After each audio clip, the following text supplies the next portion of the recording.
Hello বন্ধুরা, আসসালামু আলাইকুম। আশা করি তোমরা সবাই ভালো আছো। আল্লাহর রহমতে আমি অনেক ভালো আছি।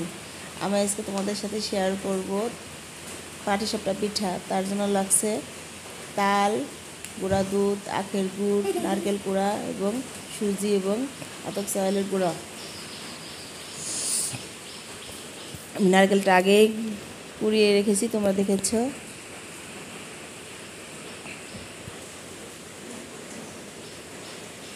আমি এখন হাফ কেজি চাউলের মতন ব্লেন্ডারে গুঁড়া করে নিয়েছি। এর মধ্যে দিয়ে দেবো 1 বাটি পরিমাণ ময়দা।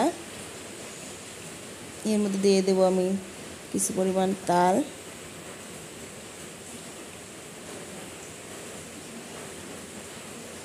এর মধ্যে আমি দিয়ে দেবো আখের গুড়,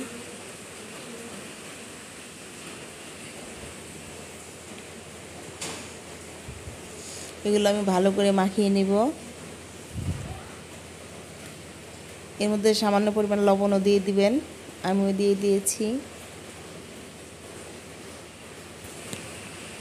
একটু একটু পানি দিয়ে ভালো করে মাখিয়ে নিতে হবে। ব্যাটারটা অলরেডি আমার তৈরি হয়ে গেছে। এখন আমি 10 মিনিটের জন্য ঢাকনা দিয়ে রেখে দেবো ব্যাটারটা। এখন আমি এই পিঠার মধ্যে পুর দেওয়ার জন্য একটা হালুয়া তৈরি করে নেব। তার জন্য আমি সুজিটা সুন্দর করে ভেজে নেব। ভেজে রাখা সুজিগুলো আমি দিয়ে দেবো একটা কড়াইয়ের মধ্যে। সুজিটা আমি ভালো করে নেড়ে ছেড়ে এর মধ্যে দিয়ে দেব দুধ। 1 বাটি পরিমাণ দুধ দিয়ে দিয়েছি। এর মধ্যে ভালো করে মিশিয়ে নিতে হবে সুজিটা। এর মধ্যে দিয়ে দেবো আমি নারকেল কুড়া। এখন ভালো করে আমি মাখিয়ে নিব লাড়া দিয়ে। আমি এর মধ্যে পরিমাণ মতো চিনি দিয়ে দিয়েছিলাম। ভালো করে শক্ত শক্ত করে একটা হালুয়া তৈরি করে নেব। হালুয়াটা আমার হয়ে গেছে। এখন আমি ব্যাটারটা দিয়ে পিঠা বানানো শুরু করব। সুন্দর একটা ব্যাটার তৈরি হয়ে গেছে। আমি এখন একটা কড়াইয়ের মধ্যে একটা ব্রাশ দিয়ে তেলটা ভালো করে একটু মাখিয়ে নেব।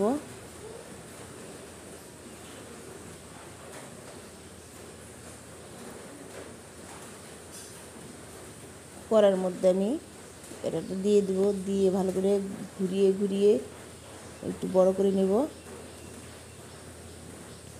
এর মধ্যে আমি দিয়ে দেব নারকেল কোড়ানো সেই হালুয়াটা।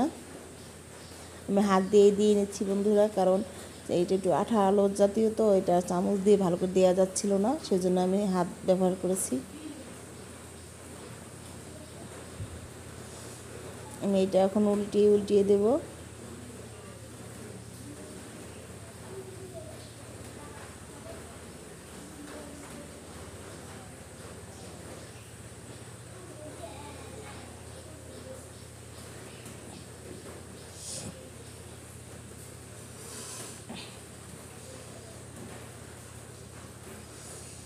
এটা আমার উল্টানো হয়ে গেছে। এখন আমি একটু ব্রাশের সাহায্যে আর একটু তেল ভালো করে এপাশ ওপাশ দিয়ে দেবো।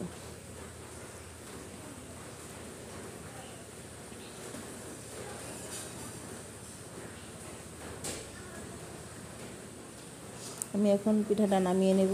এভাবে আমি অনেকগুলো পিঠা বানিয়ে নিয়েছি। এভাবে আমি আরও কয়েকটা পিঠা বানাইলাম। বন্ধুরা, তোমরা বাসায় ট্রাই করতে পারো। এই দিনে তাল দিয়ে তালের পাটিসাপটা বানানো আসলে পিঠাটা অনেক মজা। এভাবে আমি অনেকগুলো পিঠা বানিয়ে নিয়েছি। বন্ধুরা, যদি তোমাদের এই পিঠার রেসিপিটা ভালো লাগে তাহলে আমাকে লাইক, কমেন্ট, শেয়ার করে আমার পাশে থেকো। আর তোমরা বাসায় একদিন ট্রাই করো, আশা করি ভালো লাগবে। আল্লাহ হাফেজ।